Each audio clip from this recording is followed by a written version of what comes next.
Good morning, everybody. Welcome back to the channel. I am Corey. That's Keisha. And we are His and Herbs. And that's just some small time, soon to be big time gardeners growing food in the high desert of Southern California.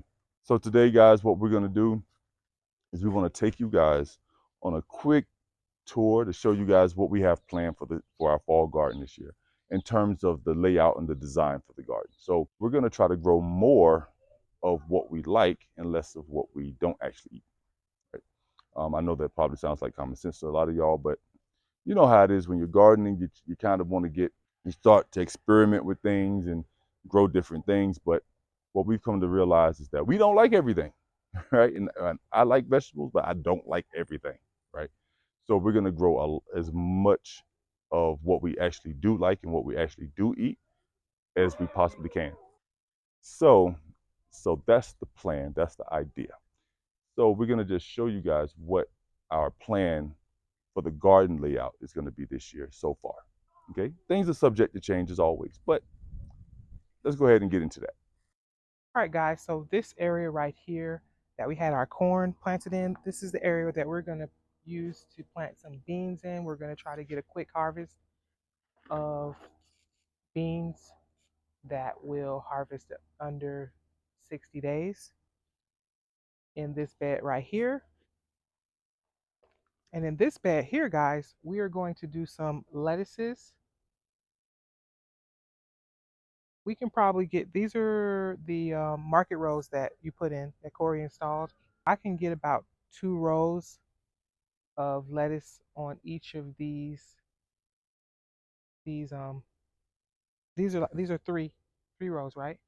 Even though it don't look like it because it's wind and kind of blew everything around. Yeah, 3 of them. It's 3 rows, so we're able to get about 2 rows of lettuces on each of these rows. So this area is going to be reserved for herbs. So we're going to overwinter some herbs over here. I find that when you overwinter herbs, they once spring gets here, they're already like really huge and really putting out a lot of flowers, especially in the case of chamomile. Chamomile gave us tea for a long time, and I just had one plant, but it was something that was overwintered. So I like the idea of overwintering my herbs, and especially because they are a lot of them are perennials. So we're going to use this space for the type of herbs that can be overwintered, which includes some chamomile, lemon balm, um, and mint. Okay, guys, so this area, we're going to do the same thing. We're going to plant more herbs. This bed right here, this big bed right here, it's just a little dirt bed. We already have some chocolate mint growing right here. And what we want to happen is we welcome this mint to run all all through here and just overwinter really well. And we're going to do, we already have some in that far right bed. We already have some three holy basils growing, and we're going to let them finish off throughout the season and just keep harvesting those and preserving them. And we're going to just do herbs all in the rest of these raised beds right here. This one right here still has some spearmint growing in it, and some, here's a spearmint right here, and it's about ready to rebound, and some rosemary right here. So we're going to let that keep going right there. All these little grow bags have some herbs in them too, and we're going to let them keep going. This is some lemon balm right here, some parsley right here, some oregano that dried out, and we'll just fill in the 2 ones that are available with more herbs.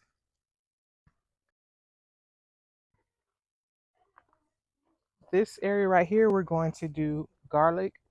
Corey has some very, very, very exciting big garlic. What's it called? Elephant. Corey has some elephant garlic, and we're going to be growing some garlic in these 2 beds right here, and we're going to let those overwinter.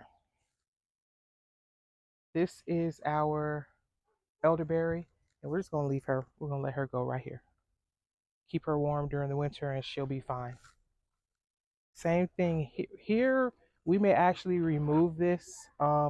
We're planning on getting a small goat, so we might turn this area into a barn for a small goat. But nonetheless, right now, it is being used for some more of our elderberry, and we would definitely have to uproot this elderberry and put it elsewhere in order to utilize this space for our goats, our small baby goat.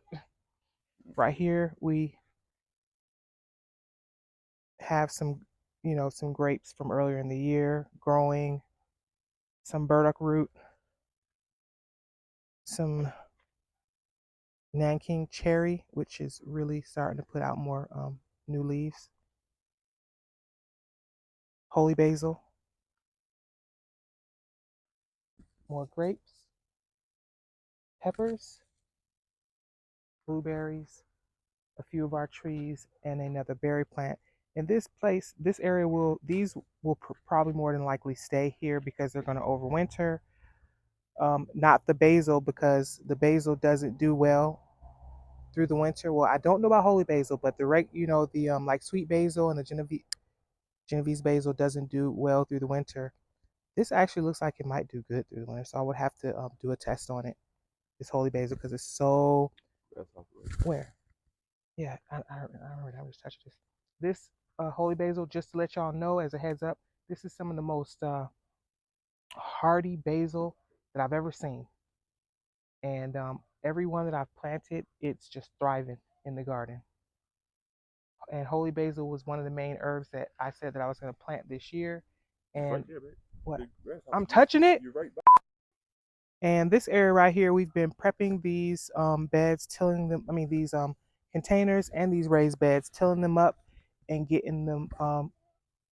We're going to be giving them some organic matter because this area is going to be used for root vegetables like beets. We're going to fill this up with beets prior to our onions coming in. So our onions don't come in until like January. So we're going to go ahead and just fill this up with beets. That way we can harvest our beets right before we put our onions in. All right, y'all. So the idea behind what we're doing for the garden is we realize that even though it's not as hot as it once was, we still haven't hit fall yet, and we got a little ways to go before it actually starts to get cold. So we split our garden in half so that we can have a side that's dedicated to the fall garden. So if we have things that we want to throw out for the fall, we have a side that's dedicated to that. And that's what Keisha just talked about. But over here, what we're going to do is we're going to keep all this stuff, the spring stuff, and we're going to just keep this stuff growing. And we're going to push our limits as far as to what we can grow, because it's still pretty warm and we don't anticipate it getting extremely cold just yet. So we're gonna still throw some more tomato plants in and stuff like that, and just let this section just do what it do until it can't do it no more. You know what I'm saying? So um, we're gonna let these tomatoes continue to go. The ones that are producing, we're gonna, like this cherry right here. This cherry is doing really good, and we just harvested last week, and we have some more red tomatoes up there, and it's already put out a bunch more flowers. So that thing wants to keep giving us food, so we're gonna let it. But anything that's not producing is gonna come out, and we're gonna throw down maybe another tomato plant, maybe another pepper plant. We have watermelon. I planted some watermelon seeds in here just to see what would happen. I don't expect anything to really, I don't expect them to make it to like give us fruit. But like I said, we want to experiment and see what we can get out of it before we actually start transitioning everything to fall. But once we do transition to fall, remember I was saying like we're gonna grow a lot of what we like. And so the idea right now is for these 6 rows to be like maybe all broccoli in this first row, all greens in the second row, and then we just stagger and alternate like that. So it'll be like or it'll be all like 6 rows of columns. or 6 rows of collards, or 6 rows of broccoli. We don't exactly know exactly what yet, but it's going to be, you could expect to see a lot of more of the same, right? So like last year we did broccoli, cabbage, cauliflower, greens, all in these rows. Yeah, like all brassicas. But this year, like, we're gonna, like, we eat a lot of greens. We love greens, so why not grow a lot of greens? So, and then we still got greens growing from like last year that y'all saw me cut them down, and they came back. So yeah, greens are really really resilient. Are those sunflowers? You did that? All right, so that's the idea for the plot. That's the idea for the plot for the rows right here, for these 6 rows, is either all greens, all broccoli, or a combination of the two, maybe three rows of each. Right, and I think that should be a good amount, right? Especially for the greens, because you can get so many greens off of, so many plants. I think that'll be a good start there. Up here,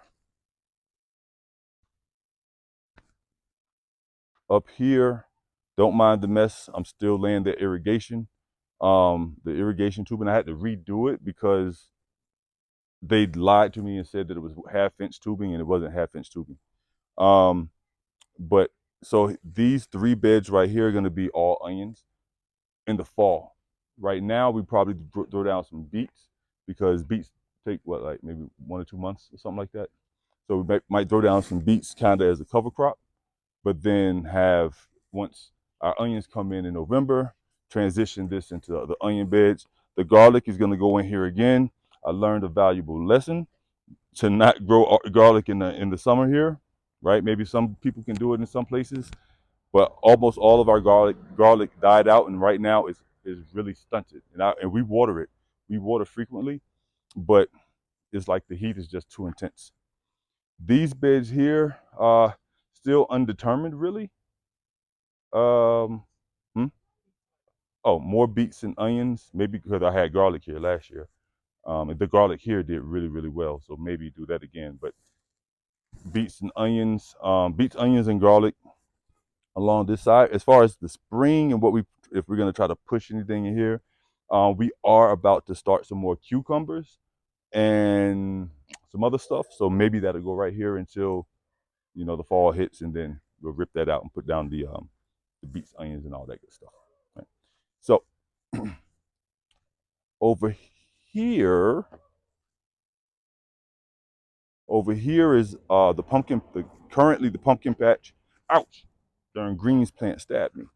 It's getting its revenge. So right here we have the pumpkin patch. We still have pumpkins and squash growing over here. Um, haven't really decided what we're gonna do with this yet. Um, but we definitely like what we saw in terms of production this year coming out of this spot. Um, so I think we were talking about putting some zucchini over here to ride out the rest of the warm weather. Don't know yet. We're gonna see. So, and here's the thing, right? We have a lot of containers. So we have things like these big black bins right here. We have these that we can still use. We have buckets that we can use, and we like to collect our seeds from whatever we grow, whatever we can. So the broccoli, the cauliflower, the lettuces, or the greens, all that good stuff, right? The onions.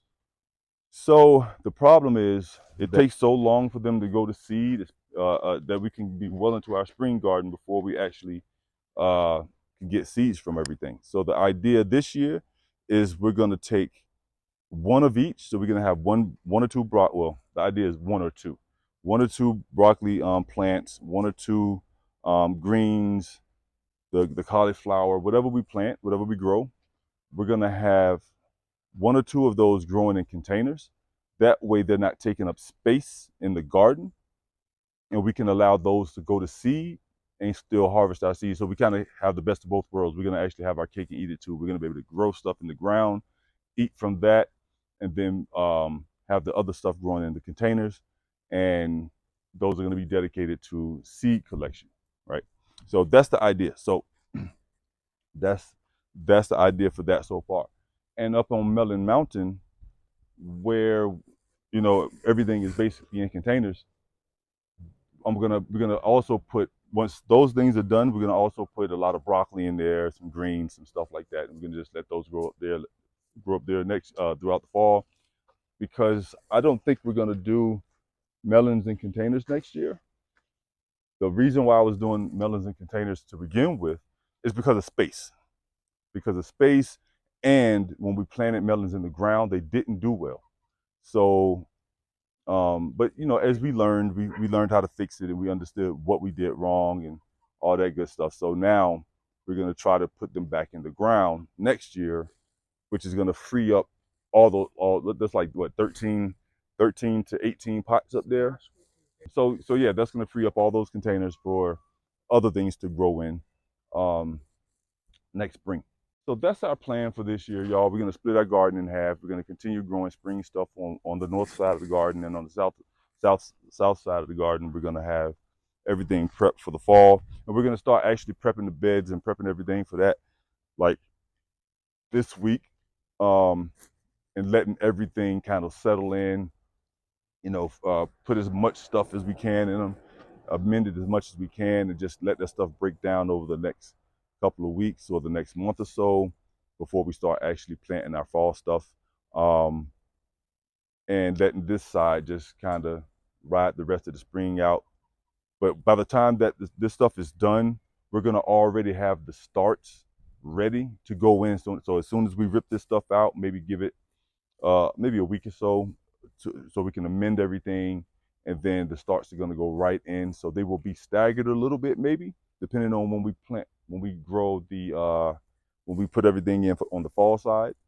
So they may be staggered a little bit, but that's okay, because we just harvest from one side while the other side is still growing. So it'll work out. It'll be the best of both worlds, like I said. So we just wanted to give you guys some insight as to what we had going on in our heads as far as the garden is concerned, and hopefully you guys can get a better idea from this angle of what we mean by, the south side, the far side is going to be for the fall, and this side is going to finish out the spring. Um, Let us know what your ideas are and your goals are for your garden this year. Are you growing anything in the fall? I know a lot of people like to take the fall off, and understandably, why? Because you try to do this all year round. That's it can be rather tiresome. You know what I mean? So let us know. But if you have irrigation, you could totally leave your greens are pretty resilient. You can totally leave your greens out there. You don't have to babysit as much in the fall. Absolutely, absolutely. I don't know if y'all heard her, but what Keisha was saying was that if you have irrigation, you can actually leave a lot of this stuff. Like your garden in the fall is kind of self-sufficient. Once you plant it, you just come out the water. It's fewer insects, fewer bugs, so it's fewer maintenance for that stuff. You do still have like your cabbage looper here. The cabbage looper survives the winter, not as active, but still they're still out here. So less maintenance. Yeah, just get you some floating row covers, throw them over top, and your garden is pretty much self-sufficient. You only got to come out like maybe once or twice a week, to be completely honest. Just making sure that everything is getting watered. But yeah, so you guys let us know what you're doing in your garden this year for the fall, what you got lined up for what we like to call second spring, which is right now. And we will see you guys in the next video. Peace out.